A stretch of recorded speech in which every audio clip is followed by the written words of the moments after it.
आप जानते हो कि इंसान की लाइफ बहुत हद तक इस बात पर डिपेंड करती है कि वह सांसें किस प्रकार से लेता है, क्योंकि सांसों के माध्यम से हमारे शरीर को वह सारी जरूरी चीजें मिलती हैं जो हमारी बॉडी, माइंड और सोल को सही से काम करने में मदद करती है, जिसमें से एक तो ऑक्सीजन और दूसरी प्राण शक्ति मुख्य रूप से होती है। इसलिए आज जानेंगे प्राणायाम की एक टेक्निक के बारे में जिसका मकसद आपकी लाइफ की क्वालिटी को हर तरह से बढ़ाने का ही होता है, जिसके अंदर 3 स्टेप होते हैं और हर स्टेप पहले से ज्यादा लंबा होता जाता है। जैसे पहले स्टेप में आपको अपने मुंह को बंद रखते हुए नाक से सांसों को अंदर की ओर लगभग 4 सेकंड तक खींचना होता है, और फिर दूसरे स्टेप में आपको इस भरी गई सांस को लगभग 7 सेकंड तक अपने लंग्स में ही रोक के रखना होता है,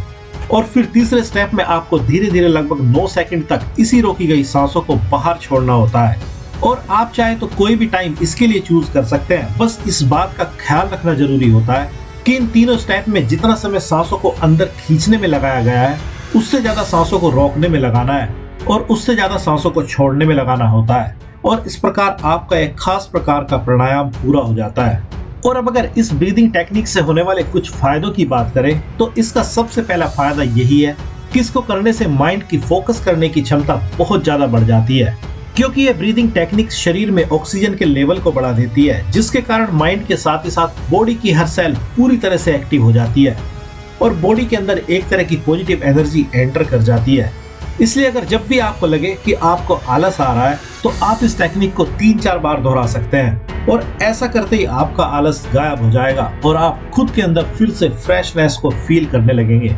और अब अगर इसके दूसरे फायदे की बात करें तो ये टेक्निक शरीर के अंदर स्टेमिना बढ़ाने का भी काम करती है, क्योंकि जब हम डीप ब्रीदिंग करते हैं और उसको अपने लंग्स में ही रोकते हैं तो यह प्रक्रिया शरीर में एनर्जी को प्रोड्यूस और स्टोर करती है और शरीर में तुरंत ही एनर्जी महसूस होने लगती है और हमारा स्टेमिना बहुत हद तक इंक्रीज हो जाता है। क्योंकि आपको जानकर हैरानी होगी कि इंसान के स्टेमिना का सीधा संबंध उसके लंग्स द्वारा होल्ड की गई एयर की मात्रा पर भी निर्भर करता है, जिसको ही हम एक्सरसाइज के माध्यम से धीरे धीरे होल्ड करने की आदत डालते हैं। और जितना ज्यादा प्रेशर तक किसी के लंग्स एयर को रोकने में सक्षम हो जाते हैं वह उतना ही ज्यादा वेट आदि उठा सकता है और अपनी बॉडी में स्टेमिना को बढ़ा सकता है। और अब अगर इसके नेक्स्ट फायदे की बात करें तो यह ब्रीदिंग टेक्निक लंग्स के काम करने की कैपेसिटी को भी इंक्रीज करती है। साथ ही इस तरह की ब्रीदिंग किसी भी तरह की लंग्स की प्रॉब्लम को भी दूर करने का काम करती है,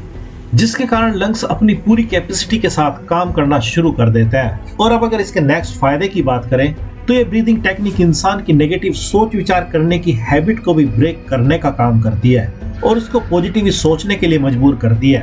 क्योंकि जब तक इंसान के माइंड में ऑक्सीजन का फ्लो तेज या पर्याप्त मात्रा में होता है तो उसका नेगेटिव सोचना भी नामुमकिन हो जाता है। और अगर आपको यकीन नहीं आता है तो आप इस टेक्निक को अभी के अभी यूज करके देख सकते हैं कि आपके अंदर किस प्रकार के चेंजेस आते हैं, और इसी कारण से यह टेक्निक हर तरह के डिप्रेशन और चिंताओं को भी खत्म करने का कीमती काम करती है। और अब अगर नेक्स्ट फायदे की बात करें तो यह टेक्निक किसी को अच्छी नींद लाने का भी काम करती है, लेकिन फिर भी आपको इस टेक्निक को जस्ट सोने से पहले नहीं करना है, वरना इसको करने के कारण आपका माइंड और भी ज्यादा एक्टिव हो जाएगा और आपको नींद आने के बजाय वह आपसे और भी दूर भाग जाएगी।